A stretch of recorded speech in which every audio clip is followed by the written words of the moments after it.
Vamos a dar paso ahora a la última disertación de este día, es YYOIC.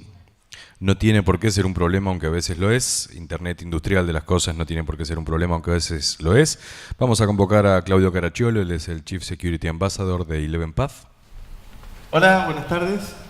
Bueno, gracias por quedarse. Con Mateo estábamos hablando que pensamos que nos íbamos a dar la charla mutuamente, o sea, él a mí y yo a él, pero se quedaron. Hay tres motivos claves por los cuales se pudieron haber quedado. Primero, porque están muy interesados en todo lo que estamos contando.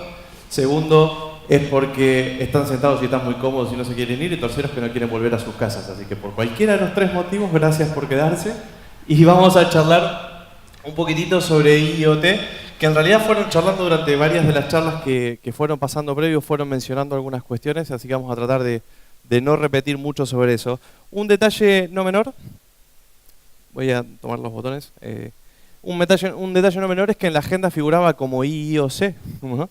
Entonces yo dije, ¿qué IOC? Los IOC son los indicadores de compromiso. Yo voy a hablar sobre indicadores de compromiso, no, yo no voy a hablar sobre indicadores de compromiso, yo voy a hablar sobre IoT. Pero como decía IOC, digo, bueno, ¿qué tengo que hacer? Tendré que llamar a la gente que habla sobre IOC, pero para eso está el equipo de Intel de Deloitte que sabe un montón, o podría llamar a la gente de Dynaflux, que es una de las empresas que adquirimos nosotros, que también hace investigaciones, pero no, yo justo de eso no es mi tema, digamos, así que voy a hablar sobre lo que conozco, pero como empecé a buscar de por qué se había producido este error, digamos, por qué figuraba como IOC, entendí que, claro, que cuando yo escribí les dije voy a hablar sobre Internet de las Cosas, entonces pusieron IOC, está muy bien, a la lógica que usaron.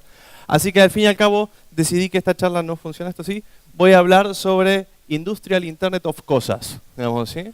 Como para emparejar un poquito y hacerlo más concreto. Sobre quién soy, ya lo mencionaron, así que no vamos a mencionar mucho. Y sobre la introducción no la vamos a hacer muy larga, todos saben de qué se trata el Internet industrial de las cosas. En realidad, básicamente es la conjunción de los dos mundos. El Internet de las cosas que tiene un montón de temas que nos interesan a todos, como por ejemplo saber si mi lavarropas está funcionando o no, digamos, saber qué pasa con mi cepillo de dientes conectado, esas cosas que son realmente muy útiles de nuestra vida, digamos, o el inodoro, que ese sí puede llegar a ser muy útil. César Cerrudo, cuando hablaba sobre seguridad en IoT, él contaba sobre esto y sobre un posible ataque a los inodoros que podía ser modificar la temperatura del agua, del chorrito del agua. Podría ser un ataque bastante interesante, pero más allá de todo lo que pasa en IoT hay un montón de cuestiones que realmente sí son útiles, y hay un montón de aplicaciones que sí son útiles en nuestra vida, pero no son las que a nosotros en este foro nos interesan. Sí nos interesa todo lo que tiene que ver con sistemas industriales. De hecho, en muchas de las charlas se habló de distintos tipos de dispositivos o de tecnologías que tienen diferentes tipos de conectividades, como las RTU con Wi-Fi o con WiMAX en algunos casos, o también con los distintos tipos de PLCs y las distintas conectividades que pueden llegar a tener, y se habló un poquito sobre vulnerabilidades, sobre ataques comunes sobre eso, sobre algunos reversing, etcétera. ¿Qué es lo que nosotros tenemos que tratar de encontrar? Es el punto en donde estas dos cosas se juntan y empezar a hablar concretamente sobre este mundo de IoT. Y acá hay un punto que todos tienen en común, sin duda, que es la comunicación, digamos, ¿no? Y el punto de la comunicación es un punto clave, en donde muchas veces perdemos el foco sobre si realmente hay controles o no hay controles. Vamos a ver que casi todo lo que pasa con el mundo de IoT, más allá que vamos a hacer un repaso por varias partes de este modelo, hay un montón de cuestiones que tienen que ver con comunicaciones y que por lo general no se tienen en cuenta. ¿Por qué? Porque cuando yo pongo un equipo con IoT en mi organización, ¿en dónde lo pongo? ¿En mi oficina central? ¿Dónde lo pongo? Remoto, en lugares bien remotos, bien lejanos, allá donde no llega nadie de conexión. Entonces allá en el medio de una ciudad bien lejana, en una planta petrolera o de gas o de la que quiera, pero bien apartada de la ciudad para que no haya incidentes de seguridad que puedan afectar a la ciudad y a la ciudadanía, que después la ciudad crece alrededor de esa planta, increíblemente, ¿no? Siempre se forman alrededor.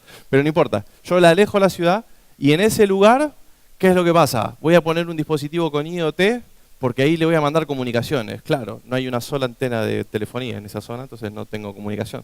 Entonces ahí es en donde empiezan algunos de los otros problemas que no tienen que ver con ataques. En este mundo voy a dejar esto porque me voy a volver loco con esto. Sí. Ya está. hay que tirarlo, no sé por qué lo seguimos usando.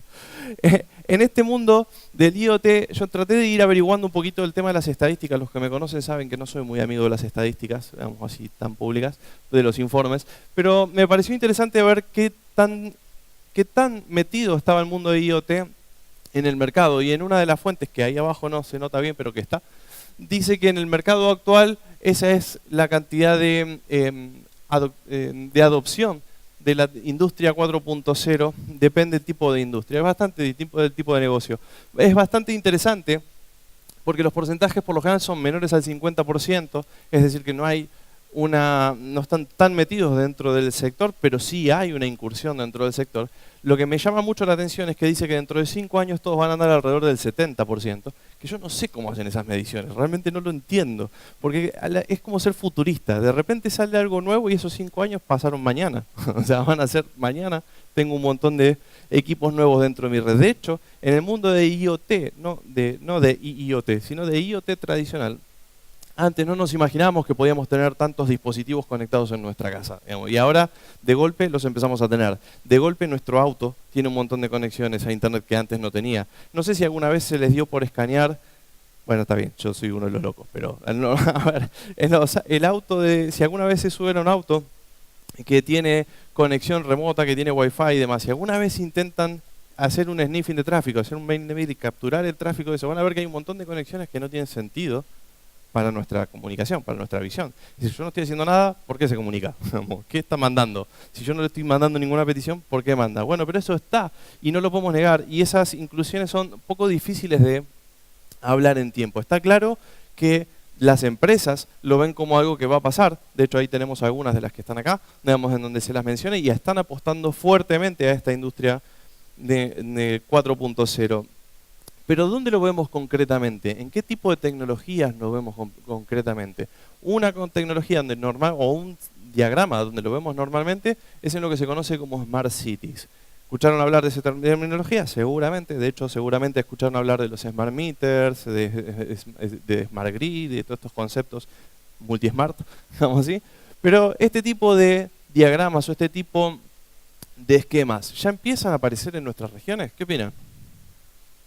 Sí, hay montones de proyectos relacionados con esto, montones de proyectos. Hay proyectos en ciudades que no nos imaginamos que están, pero están, digamos así, porque quizás no están asociados a nuestra industria particularmente. Quizás si yo soy una energética, no hay un Smart Grid que esté relacionado conmigo o no tengo un fabricante de Smart Meter que esté fabricando. Pero eso no quiere decir que no haya ningún proyecto de ciudad inteligente dentro de mi región.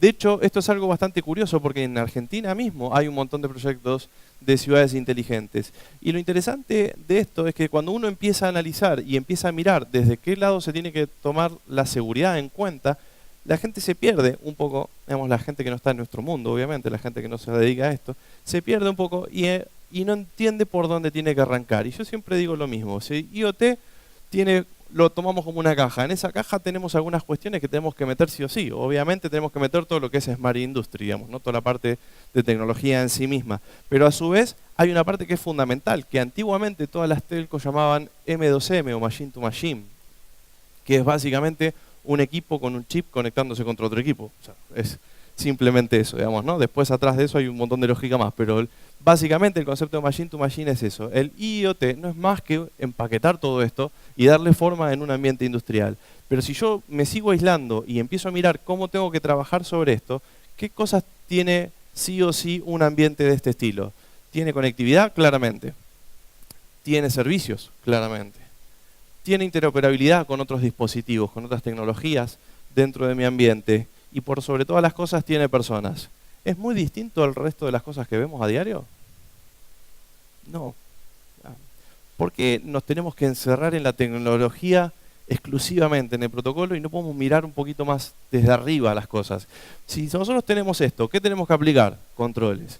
Claro. Y si tenemos que aplicar controles, puede pasar que esos controles fallen. Y si esos controles fallan, ¿qué tengo que hacer?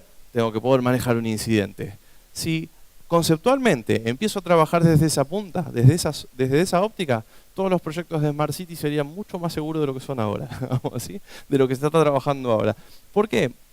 Porque normalmente todos los proyectos, no todos, muchos de los proyectos de Smart Cities que estamos llevando en nuestra región, todas las consideraciones de seguridad se toman exclusivamente por la tecnología que se está trabajando y no como un conjunto de cosas. No se toma en cuenta que esas tecnologías que estoy diseñando ahora para implementar este Smart City dentro de un año quizás cambien y sean distintas.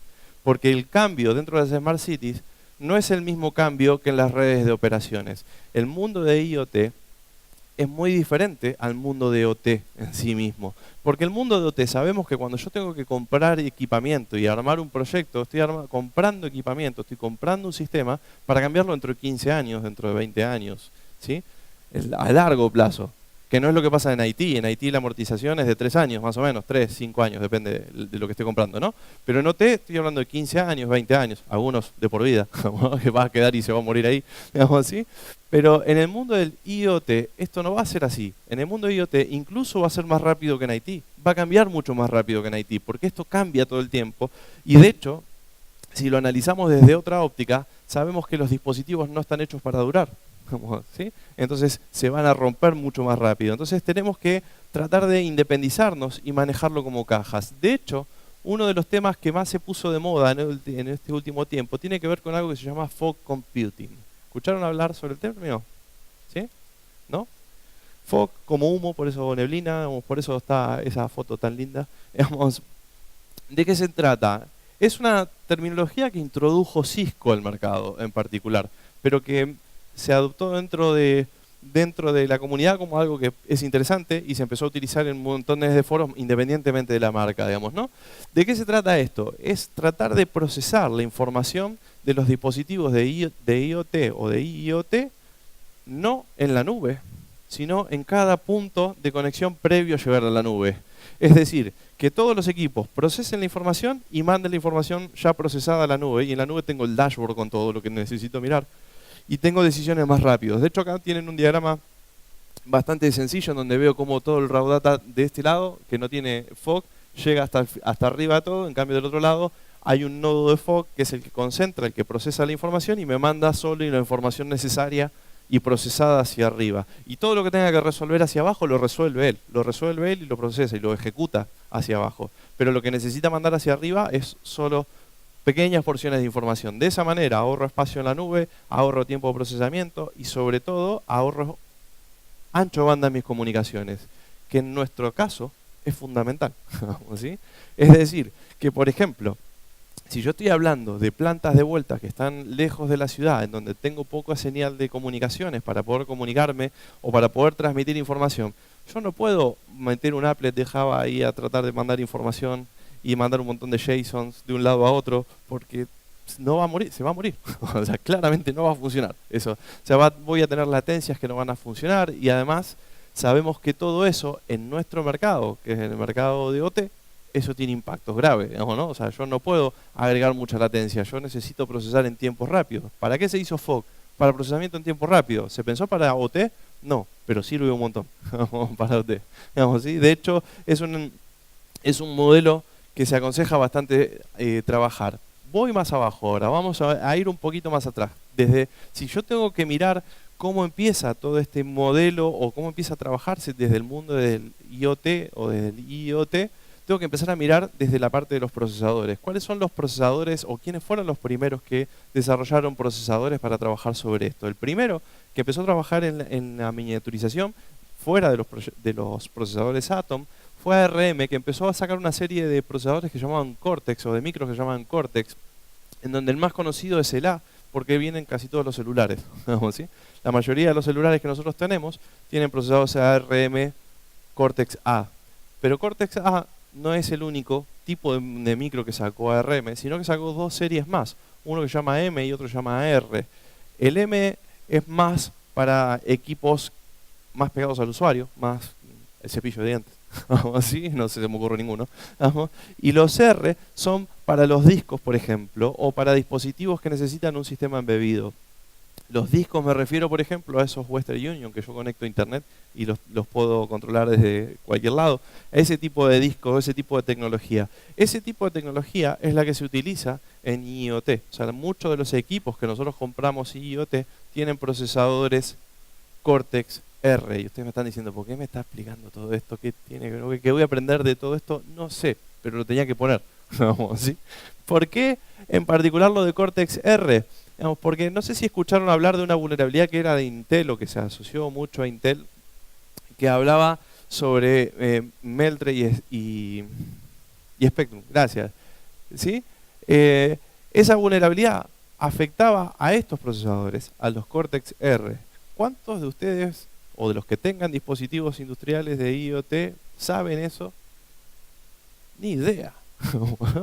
Ni idea que tenía un procesador esa cosa ahí adentro. Digamos, ¿no? Sí, eso sí lo sabíamos. Pero que este procesador podía ser vulnerable a eso y que lo tengo que actualizar, no. ¿Por qué? Porque lo primero que hubiese hecho era mirar mi lista y decir, esto no es Intel, entonces no tengo problema. ¿Sí? Pero sí, son afectados y son vulnerables. Y de hecho, al día de hoy son vulnerables, porque nadie los actualiza. ¿Sí? Si seguimos con la línea, después Intel se metió en este mercado, se metió obviamente y encontró que había mucho para trabajar ahí y sacó la línea de procesadores Quartz y ahora Curie, digamos que son otra línea de procesadores bastante interesantes porque no calientan, son de bajo costo y esto es lo que los hace especiales para el ambiente de IoT, porque no agregan una variación de temperatura grande en mi ambiente, digamos, ¿sí? No agregan grandes consumos de energía, no agrega desgastes, etcétera, y están preparados para tener sistemas embebidos. A diferencia de otros que pueden llegar a ser como los RISC que tiene Arduino. Esto, ¿dónde lo podemos ver directamente implementado? En un montón de equipos que a veces no tenemos en cuenta. Como por ejemplo acá tenemos un micro DIN Rail controller que está hecho por Intel Quarks, que fíjense que es una cajita muy chiquitita, con un procesador bastante rápido, solo con 256 de memoria, suficiente para lo que tiene que hacer. La particularidad es que tiene los dos puertos COM que ven acá, que son los que se usan para hacer para sensor o incluso para hacer actuadores si necesito controlar algo. Tiene los puertos LAN, pero esta cajita además tiene GPRS, tiene GPS, tiene 3G. Hay un modelo de esto más nuevo que viene con LTE, ¿no? ¿Sí? Es decir, que tenemos montones de puertos de conexión que empiezan a jugar de otra manera con respecto a lo que trabajamos antes. ¿Cuáles son las tecnologías que más conocemos? O sea, subo un poquito el escalón, salgo de los procesadores, me voy a placas concretas. Las que más conocemos, sin duda, puede ser Arduino, ¿no? Arduino es como la placa preferida de todos los electrónicos que quieren construir cosas rápidas y no tienen tiempo para pelearse con un PIC y escribir el código en Assembler. Entonces, ¿qué es lo que hacen? Un Arduino, código en C, lo metemos rápido, funciona y soluciona un montón de problemas. Y es genial porque soluciona un montón de problemas, es rápido, es barato, no tiene grandes problemas. ¿Cuáles son los problemas que puedo llegar a tener acá? En el procesador, ¿sí? O en el código que yo escriba. El problema de código lo vamos a dejar de lado porque ese es un problema que lo tenemos incluso en los PLCs, así que lo vamos a dejar de lado, ¿sí? Pero acá tenemos problemas de procesadores. ¿Cuál es otro de los dispositivos increíblemente muy utilizados en IoT? Que yo no me lo esperaba. Yo al principio esperaba encontrarme más línea Arduino, ¿no? Pero de repente me empecé a encontrar con un montón de equipos tipo Raspberry. Dije, ¿por qué una Raspberry? La Raspberry, una computadora barata, chiquitita, etcétera. ¿Dónde las voy a encontrar? Bueno, el primer lugar donde lo encontré fue hace un tiempito atrás, en donde un amigo que tiene una empresa de alimentos, una fábrica de alimentos, me dijo, mirá, me compré este HMI, mirá qué bueno que está. Yo le dije, está buenísimo, ¿cuánto lo pagaste? $450. Ah, qué barato, dentro de todo, porque son, por lo general, no voy a nombrar marcas, pero por lo general salen un poco más, salen cerca de los 700. Dije, qué barato que lo compraste. Está bien, es marca blanca, lo entiendo. ¿Me lo prestás? Sí, me dijo, me lo prestó. ¿Y qué hice yo? Obviamente lo desarmé entero, lo destripé entero. En total, no tienen garantía acá porque lo compró así por internet. Entonces lo desarmé entero para ver qué tenía. Y la sorpresa fue que tenía una pantalla táctil muy bonita, obviamente. Y esa pantalla táctil estaba conectada a una Raspberry Pi de $35. O sea que me pagaron $450 por 35 de la Raspberry. Un programita muy malo con 2 botones y una pantalla táctil que valía $60. O sea, lo estafaron, digamos, ¿no? Básicamente. Pero lo curioso de todo esto es que ya HMI obviamente tenía su puerto de red con el cual configuraba de la pantalla táctil con sus 2 botoncitos configurar la IP. O sea, con esos 2 botoncitos configurando la IP. Y el resto de las características que iba a mirar, que era su lindo dashboard, digamos, para ir mirando cómo iban los procesos. Pero lo curioso es que eso lo iba a conectar a su red. Digamos, y ese equipo, al fin y al cabo, tiene un sistema operativo corriendo que no sabe que lo tiene corriendo porque él compró una caja, digamos, ¿sí? Entonces, tiene un sistema operativo corriendo que tiene montado una determinada cantidad de servicios que cuando lo miré estaban todos, porque básicamente no habían sacado nada, era la imagen de Raspberry puesta ahí, digamos así. Así que tenía absolutamente todo, y eso claramente es un punto vulnerable que yo estoy sumando a mi red de manera muy, muy absurda, muy, muy absurda. ¿Qué otro tipo de tecnologías tenemos acá? ¿Conocen las Intel Edison? ¿No? Intel Edison, después de Edison vino las Intel Galileo, son placas un poco diferentes a las otras. En aquellas yo tengo el Arduino, que es en donde básicamente le bajo mi código con Sketch, digamos, tengo mi código rápido para funcionar. En esto le tengo que montar un sistema operativo, y sobre ese sistema operativo tengo que darle mi programa, tengo que ejecutar mi programa en lo que yo quiera, puede ser en Python o en lo que yo quiera, digamos, ¿sí? Y las Intel Edison traen los procesadores tipo Quartz, que lo que te permiten hacer es traer ya embebido un Linux y no lo está virtualizando por encima. O sea que directamente está conectado con toda la placa, porque está en el micro, digamos, lo puedo subir a nivel de micro. Entonces las interacciones son mucho más rápidas, mucho más ágiles, mucho más liviano y demás. El tema es que las Intel Edison o las Intel Galileo acá no las vemos mucho, pero sí es algo que se compra mucho, embebido en un montón de otros sistemas que nosotros compramos. Pero no las vemos fácil de comprar porque no son tan baratas como una Raspberry Pi. ¿A qué voy con todo esto? Es que toda esta tecnología, que hasta hace un rato hablábamos de IoT, y en las presentaciones contábamos de IoT, ahora estamos tratando de entender qué es esto, es IoT. Es algo que tenemos a diario, digamos, que lo tenemos con tecnología que sabemos que puede ser vulnerable, que se puede implementar de manera vulnerable y que tiene ciertos problemas. En Argentina hubo un desarrollo que para mí es muy interesante, que lo empezó a hacer una universidad, no me acuerdo cuál, pero se me fue. ¿Alguno se acuerda? La UBA, gracias. Lo inició la UBA y después lo tomó una secretaría o un ministerio para darle apoyo, y formaron la computadora industrial abierta, que es básicamente eso, una computadora que habla protocolos industriales, digamos, que entiende sobre protocolos industriales, que tiene implementado DNP3, que tiene Modbus y más. ¿Para qué se hizo este proyecto? Para mí es muy valioso. Este proyecto se hizo para ámbito estudiantil, para estudiantes, o sea, para poder de manera sencilla y barata llevar a las universidades algo que hable protocolos industriales, se puede implementar fácil y se pueda jugar y hacer cosas nuevas. Entonces, cuando los alumnos salen de la carrera de ingeniería industrial, salen habiendo aprendido a programar un PLC, o habiendo aprendido a programar cosas utilizando protocolos de DNP3, etcétera, DNP3 sobre TCP y demás, ¿sí? ¿Qué característica tuvo este proyecto? Es que este proyecto no había abierto ningún ala sobre seguridad. Digamos, en una de las conferencias que hicimos con el CCI, los invitamos, vinieron los chicos a exponer, y les preguntamos si había algo de seguridad, y nos miraron con cara como diciendo, ¿por qué tendríamos que poner algo de seguridad? Y ahí dije, claro, es que nunca les explicamos a ellos que tienen que agregar cosas. Entonces, de vuelta voy a la solapita de antes de los 4 cosas, que es la de las personas. Otra vez nos olvidamos de las personas. Yo doy por sentado que todo el mundo tiene que saber sobre seguridad y que todo fabricante tiene que saber sobre seguridad.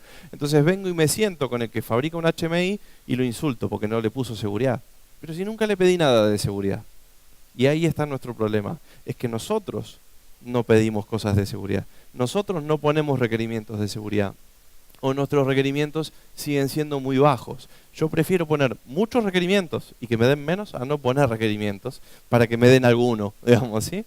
Ese es el problema que tenemos. En este mundo de los IoT sabemos que hay algunas tecnologías de comunicaciones o unos protocolos o estándares de comunicaciones que son los más comunes que nos vamos a encontrar, y sabemos que tienen sus debilidades y sabemos que tienen sus tipos de ataques, como en el caso de Wi-Fi o de Ethernet. Uno de los ataques más comunes tienen que ver con los ARP y ARP poisoning, y inyectar a partir de ahí para hacer man in the middle, y un montón de ataques comunes sobre eso. Por el otro lado tenemos la tecnología que tiene que ver con los chips, digamos, con la SIM, digamos, ¿no? Lo que tiene que ver con GPRS, 3G, 4G, digamos, ¿sí? 5G cuando venga y demás. ¿Qué característica tiene esta particularidad? ¿O qué particularidades hay sobre esto? No sé si saben, pero hay muchos autos que vienen con estos chips, digamos, en donde yo le pongo un chip al auto y eso sirve para que desde el centro de atención se puedan comunicar con el auto y puedan dar soporte y mantenimiento al auto en caso de una falla. Eso que vimos en Duro de Matar 4 hace muchos años, en la película que le encendían el auto remotamente, bueno, se puede hacer en varios de los modelos que nosotros tenemos acá. No todos, obviamente, pero en varios modelos se puede hacer. Hay una particularidad, la red CAN de los autos, la red de comunicaciones, el protocolo CAN de los autos es un protocolo que tiene un montón de vulnerabilidades, tiene un montón de fallas que también se usa en la industria. Pero esos chips que están conectados se conectan a esa red CAN y se conectan para poder controlar parte de los autos. Entonces uno diría, ok, todos los autos son vulnerables, todos los autos puedo tratar de atacar, conectarme al número de teléfono de ese chip y ya está, controlo el auto. No, porque en realidad lo que se hace normalmente en los chips es se ponen dos APNs distintos, dos nodos de conexión distintos, como si fueran, hablando mal y pronto, como si fueran dos VPNs distintas. Una es la que le da salida a internet a todo el infotainment del auto. Y el otro es la que se conecta con la red de comunicaciones del auto, con toda la parte del CAN del auto, del network del auto. ¿Por qué se separan dos? Para que no haya gente como ustedes que se querrían meter en la otra red, digamos, ¿no? Para eso se hace. Esto mismo que se hace en los autos, se puede hacer en cualquier tipo de dispositivos de IoT. ¿Sí? ¿Se hace? No. ¿Por qué? Porque nadie lo pide. ¿Sí? Es tan sencillo como eso. En realidad yo podría incluso segmentar para que, por ejemplo, mi red interna, mi SOC interna de atención de mis equipos internos de mi empresa, atiendan por una APN y por el otro APN le doy acceso al proveedor de internet que me va a dar soporte en una aplicación. ¿No? Al proveedor de internet, no, perdón, al proveedor de mi equipo.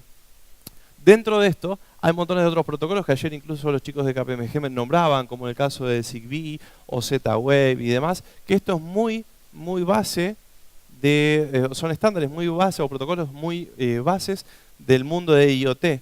Pero la realidad es que en nuestro mundo casi no lo vemos en IoT, porque en realidad no se utilizan estos estándares. Hay muy pocas implementaciones basadas en Zigbee o en Z-Wave. Z-Wave es más para domótica en nuestras casas y demás. Cuando compro un equipo que nos va a dar domótica en mi casa, usa Z-Wave, seguro, digamos. Pero cuando yo compro un equipo industrial que lo voy a meter dentro de mi red, no usa este tipo de estándares, ¿sí? ¿Qué tipo de protocolos se corren atrás de todos estos equipos que normalmente vemos? Los comunes, IPv4, IPv6, HTTP y TLS, hay mensajes en JSON y en XML, y la particularidad es, esto voy a saltar un poco para atrás, IPv4 y IPv6. Yo no sé si saben, pero muchos de los dispositivos que compramos de IoT vienen con IPv6 habilitado. ¿Qué tiene de malo que vengan con IPv6 habilitado? Si yo no tengo mi red puesta en IPv6, se supone que nada, digamos, ¿no? Porque mi red no lo va a entender. Pero si ese equipo está conectado a internet, está exponiendo su IPv6 hacia afuera. Y IPv6 tiene una serie de vulnerabilidades que pueden llegar a ser explotadas. De hecho, si quieren jugar un poco y hacer ataques de man in the middle, por ejemplo, contra IPv6 sin que nadie se dé cuenta en sus propias redes, tienen una herramienta llamada Evil Foca que es gratuita en la página nuestra en Elevenpad, que pueden jugar y hacer este tipo de ataques para ver qué sencillo que es y para ver a lo que nos exponemos con un montón de equipos que conectamos a nuestra red. Por el otro lado, hay otros estándares, otros protocolos como MQTT para la parte de mensajes o de TLS o CoAP, que de vuelta son protocolos utilizados más en el mundo de IoT, pero no tanto en el de IoT. Pero sí es bueno saberlo, porque por lo general no los deshabilitamos. ¿Qué cuestiones tenemos con respecto a los problemas o qué tipo de problemas son conocidos con esto? No vamos a hacer un repaso de todos los ataques que hay, pero sí quiero hacer algunas menciones para que sirvan como referencias, ¿no? Por ejemplo, cuando hablamos del mundo de IoT con comunicaciones con chip, con tarjeta SIM, nosotros estamos hablando de que esa placa que yo ponga, la que sea un Arduino, sea una Raspberry Pi, sea un desarrollo mío con PIC, lo que quieran, digamos, ¿sí? Hagan como quieran. Para poder meter una SIM necesito un módulo, necesito un shield, digamos, ¿sí? Ese shield puede ser cualquiera. El más común que se vende en el mercado es el SIM800L, uno de los más comunes. SIM800L hace unos años atrás tuvo un bug que permitía, a partir de cualquier llamada que vos hagas desde una SIM y esté esa SIM conectada a un 800L, podías ejecutar determinados comandos que se los iba a mandar directamente al procesador. ¿Sí? Quizás no podías tomar control del equipo porque era muy complicado saber en qué tipo de procesador estaba, qué es lo que hacía, no tenías la respuesta correcta y demás, pero sí podías generar una denegación de servicios sobre ese procesador. ¿Por qué? Lo inundás de comandos, el procesador se queda escuchando, atendiendo los mensajes del 800L. ¿Por qué? Porque el 800L tiene prioridad. Entonces va a atender ese tipo de mensajes antes que el resto. Entonces, ¿qué hacías? Anulás el equipo. Entonces, con un script muy sencillo, hago llamadas a un montón de números de teléfono y si tiene un SIM 800L, lo mataba. Digamos, una forma muy absurda y muy rápida de hacerlo. Fíjense que cuando empezamos a hablar sobre este tipo de tecnologías, tengo que empezar a pensar en la electrónica que tiene. No puedo no pensar en el hardware que tiene este tipo de equipos, digamos, ¿no? Ahí está puesto el chip porque es el auto que quiero, pero además es porque en realidad el chip viene con ese, digamos, ¿no? Viene con ese módulo. Después, ¿qué otro tipo de cuestiones? Por ejemplo, los procesadores de Intel Quad. Digamos, la gente me dice, no, ok, si yo busco vulnerabilidades en Quad no hay ninguna. Cierto, a hoy no hay ninguna. O sea, si busco vulnerabilidades en Quad no hay ninguna que pueda aprovechar y explotar. ¿Quiere decir que no va a haber? No. ¿Quiere decir que no tenga otro tipo de problemas? No. En realidad, de hecho, Intel Quark está preparado mayormente para soportar una de las distribuciones de Linux recortadas, embebidas, digamos así. Y esa versión por encima corre un montón de cosas. Acá está la pantalla de un error tratando de ejecutar el ./Java, digamos, ¿no? ¿Por qué? Porque ahí había que poner un error de Java, digamos, ¿sí? Pero básicamente, como ven, sobre esto corren aplicaciones, corren virtualizadores, corren emuladores, corren cosas que son vulnerables y que yo expongo en mi red y que también tengo que analizar. Por lo cual, no solo tengo que mirar hardware, sino también tengo que mirar el soft de lo que estoy instalando, de lo que estoy teniendo en mi red. Y si estoy mirando eso, tengo que mirar configuraciones por defecto. Mirai, la conocen, fue una de las bonded más famosas porque fue, digamos, la primer bonded masiva muy conocida que tomaba dispositivos de IoT, de Internet of Things, digamos, ¿sí?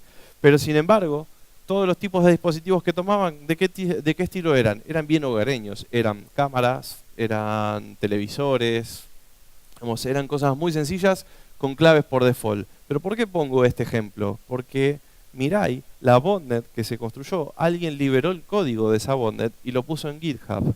¿Qué significa que haya puesto eso? Que en realidad dejó explicado exactamente cómo tiene que hacer con todo el código, cómo tiene que hacer, para que alguien diga, ok, ahora no quiero atacar equipos que sean webcam con esta clave por defecto, quiero atacar este otro equipo que corra con esta otra clave por defecto, y se arma otra bondnet distinta. Y la puede controlar, ¿sí? De hecho, a partir de Mirai hubo un montón de bondnets más, vamos así, que están relacionadas porque utilizan el código de Mirai, pero que fueron modificadas. Es más, hubo algunas bondnets que salieron después de Mirai, o sea, aprovechándose del código de Mirai, que en vez de aprovecharse de configuraciones por default, se aprovecharon directamente de exploit 0 days. Es decir, que ejecutan un exploit 0 day, pero tienen todo el marco de la bondnet ya montado, no necesitan hacer nada. Digamos, cambian esa parte, nada más, digamos, ¿sí? Entonces, de hecho, una muy conocida es Bashlight, digamos, ¿eh? Es una botnet que se aprovechaba de una de las vulnerabilidades de Unix, digamos, ¿sí? En donde se podía ejecutar código y tomar información de eso. Bueno, esta es una forma de implementación muy sencilla. ¿Cuál es otro problema conocido? Entonces dijimos, es hardware, es sistema operativo y soft, es configuraciones por default, digamos, ¿sí? Estamos viendo un poco todo eso. ¿Y qué más nos queda? Una parte que no es menor, que es el modelo de PKI o de identificación de mis dispositivos de IoT dentro de mi red. ¿Por qué lo pongo como complicado? Porque cuando yo pienso en un dispositivo de IoT, estoy pensando en un equipo que tiene poca capacidad de procesamiento, que tiene poca capacidad de administración, o yo tengo poca capacidad de administración sobre él, ¿no? Cualquiera de los dos casos, ¿no? Y sobre todo que lo tengo distribuido por un montón de lados. Pero todos esos equipos yo necesitaría poder ponerlos dentro de una RPKI y poder validarlos, poder definir integridad de la información, de saber exactamente qué es él, y no repudio, digamos, etcétera. Todo ese modelo es algo que hoy la tecnología no termina de resolver. Hay montones de proyectos, hay montones de empresas que se dedican a hacer PKI para el tema de IoT, pero hoy no es algo fácil, hoy no es algo que esté sumamente resuelto. De hecho, desde lo personal, desde lo que hicimos en Eleven, nosotros hicimos un convenio con Symantec para trabajar con esto hace 2 años y el proyecto todavía sigue en proyecto. O sea, todavía no lo pudimos terminar porque es realmente complejo y tiene un montón de consideraciones que tienen que ver con cada tipo de tecnología en cada uno de ustedes. Fíjense todas las tecnologías previas que les conté, de todos los cambios que hay, y eso ampliado por cada uno de ellos, digamos, ¿no? Por lo cual, acá tenemos un punto que es clave. Si yo necesito tener certeza que el equipo que se está conectando desde una planta a mi sede central y está transmitiendo determinada información, ¿es ese equipo? Hoy tengo muchos problemas para determinar que realmente es ese equipo. Hoy supongo que es ese equipo. Digamos, puedo pensar que es ese equipo. Puedo poner algunas validaciones, pero no lo puedo afirmar nunca. Vamos, ¿sí? Hoy es uno de los grandes hitos que todavía quedan por resolver. ¿Cómo controlo los bugs en IoT? Eso es una gran pregunta, digamos, ¿no? ¿Cómo puedo controlar todos estos bugs, con todo este caos que dijiste? Utilizando solo sentido común, porque en realidad en herramientas hay montones. Hay montones de herramientas. El problema es que no las usamos, no las conectamos. Cada vez que compro un equipo de IoT, lo que hago es lo compro, lo enchufo a la red y listo. Le doy una IP y que salga. Ya está. El problema no es la tecnología o la falta de controles o la falta de herramientas para controlar eso. Si la mayoría de las cosas se controlan con las herramientas tradicionales.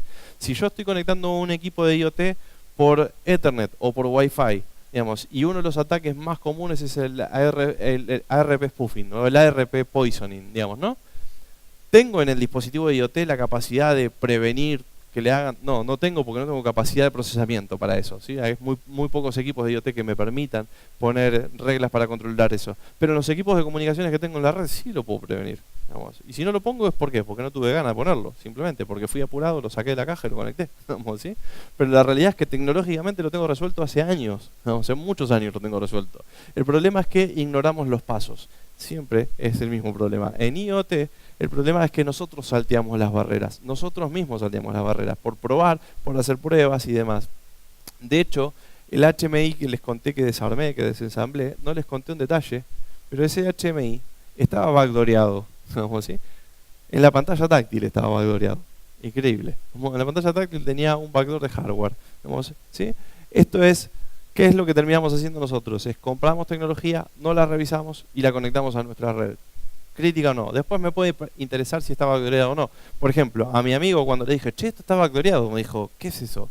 Yo dije, ¿se lo explico o le arruino el día? No, está bien, no tiene nada, toma, conectalo. Vamos, si ¿Quién puede llegar a tomar control sobre eso? Y ahí vamos a la ilógica de mi frase, ¿no?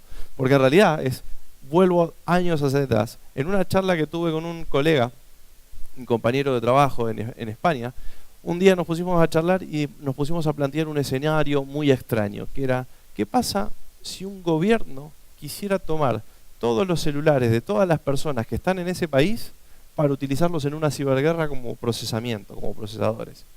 Entonces dijimos, ¿se podrá? Y sí, y no. Y veámoslo. Y empezamos a hacer pruebas y demostramos que sí podía. De hecho, hay una charla sobre ese tema y es algo bastante loco porque estás pensando en que tu gobierno está entregándote teléfonos a vos para después tomar control sobre esos teléfonos y usarlos remotamente.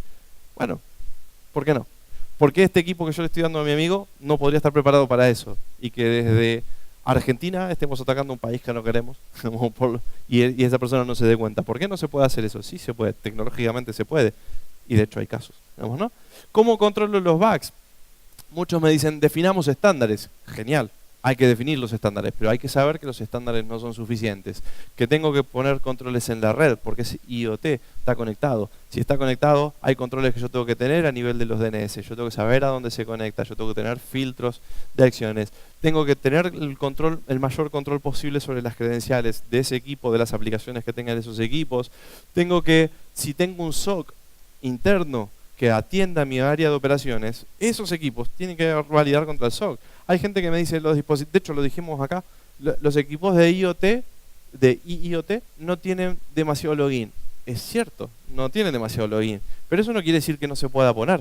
Digamos, se puede poner. Entonces, ¿en qué proyectos actuales puedo trabajar? ¿Qué pasa cuando yo empiezo un proyecto con respecto a IoT y lo quiero meter en mi empresa? ¿Qué tengo que hacer? El primer consejo que voy a dar es, incluso tomando una frase que dijo Gabriel hoy, digamos, ¿no? Que tiene que ver con la tecnología. Mi frase es, si vas a comprar un dispositivo con un montón de features de seguridad, pero no los vas a habilitar ni los vas a mantener, compra uno más barato. ¿Para qué gastas la plata? Y no la tires la plata. Digamos, si total no sirve para nada. Si lo vas a comprar con un montón de features, pero no las configuras, déjalo. Comprá algo más barato y usa la plata para comprar otro equipo por cualquier cosa o lo que sea, digamos, ¿no? Total, si no los activás, te van a comprometer igual. Pero si decidís trabajarlo, hay cuestiones en que hay gente que dice, esto no funciona, el Big Data en el mundo de IoT no es posible. ¿Cómo que no? El Big Data en el mundo de IoT es el que te puede salvar la falta de login que tenés en los dispositivos de IoT. ¿Por qué? ¿Por qué los equipos de IoT vienen con poco login? con poca capacidad de login. Digamos, ¿porque no las quieren configurar? ¿Porque no se pueden configurar? No, se pueden configurar, se pueden activar, etcétera. El problema es que no los puedo almacenar, porque esos dispositivos no tienen el espacio suficiente para almacenarlo y procesarlo. Ahora, si yo eso que estoy logueando lo saco y lo mando a otro lado, lo puedo mandar a otro lado y lo puedo trabajar. Digamos, entonces, el mundo del Big Data en una red de IoT es una gran solución a un montón de cuestiones que nosotros podemos trabajar. Y el Big Data no tiene por qué estar en la nube. O sea, ¿sí? Lo puedo manejar yo internamente. Es decir, puedo incluso pensar en un modelo de Big Data con un ambiente de fog computing mezclado y tener una buena solución para que valide toda la información, la procese lo que necesito, mando hacia arriba, hacia un dashboard muy bonito en una nube o en mi sede central y tener toda esa información concentrada.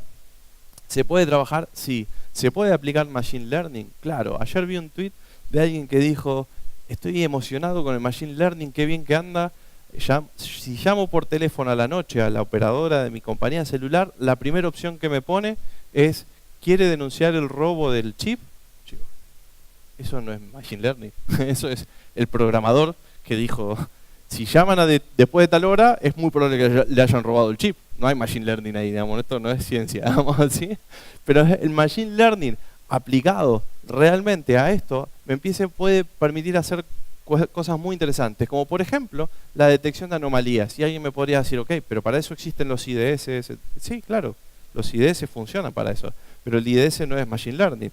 El IDS tiene cierta capacidad de detección por determinados patrones y demás. Con Machine Learning yo aprendo sobre mi red y tomo decisiones en base a lo que aprendo. Y eso es lo que puede hacerlo mejor. Y entonces, ¿puedo utilizar Machine Learning dentro de una red con IoT? Claro. ¿Por qué no lo voy a poder usar? ¿Se usa? Muy poco. Realmente muy poco. ¿Por qué? No lo sé. Quizás porque es nuevo, digamos, ¿sí? ¿Qué otro tipo de tecnología novedosa podemos meter en todo esto? ¿El blockchain? En realidad no, pero lo puse porque así quedaba la presentación al día, digamos, ¿no? Blockchain habla todo el mundo, entonces lo pongo, pero la realidad es que hay gente que me pregunta, ¿se puede conectar el tema de IoT a la blockchain? Yo siempre digo, sí, ¿para qué? ¿Para qué la querés? Entonces, ¿qué querés validar o qué querés documentar, registrar en la blockchain de lo que pasa con tu red de IoT? Si la realidad de lo que vos necesitas es gastar todo tu esfuerzo en lo otro, en detectar anomalías, en tener el login necesario, en hacer controles de seguridad en cada una de las capas que fuimos viendo, etcétera. Por lo cual, las conclusiones son, no perdamos el tiempo en tecnologías que no valen la pena, pero entendamos que lo que adquirimos es tecnología que va a cambiar muy rápido, por lo cual yo necesito trabajar fuertemente en cómo van a ser mis procedimientos para comprar, para decidir y para armar un proyecto. ¿Por qué necesito hacerlo fuertemente, como estoy insistiendo? Porque si yo me dedico a armar un procedimiento que va a tardar un año en salir a producción para poder trabajar con este tipo de proyectos, es muy probable que toda la tecnología de IoT que estaba por poner haya cambiado, ¿sí? Y ese procedimiento no me sirva más. Entonces hay que ser ágil, como la tecnología que tenemos hoy en día. Tenemos que movernos mucho más rápido. Y esto va a parecer que es contradictorio con el final de mi mensaje, que es en las artes marciales, que a mí me gusta, por ejemplo, el Aikido, que es un arte marcial japonesa.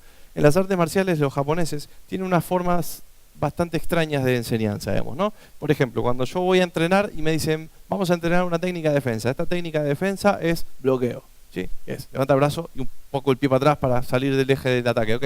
Bloqueo. Es mucho más lindo la técnica, ¿no? Pero para hacerla más resumida. Perfecto. Esta técnica es parte del bloqueo.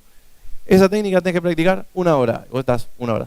Sí, te sentís un tarado haciendo esto, ¿sí? Y más en el escenario como yo ahora, vamos, ¿sí? Y después de 1 hora de practicar todo eso, te vas cansado de mover el brazo, nada más. Y al otro día te dicen, vamos a practicar técnica de bloqueo. ¿Cuál? La misma, bloqueo. Pues sí, otra vez. ¿Cuál es la gracia de practicar esto? Y así estás un montón de tiempo practicando lo mismo. Las artes marciales japonesas tienen mucha repetición. ¿Por qué? ¿Por qué?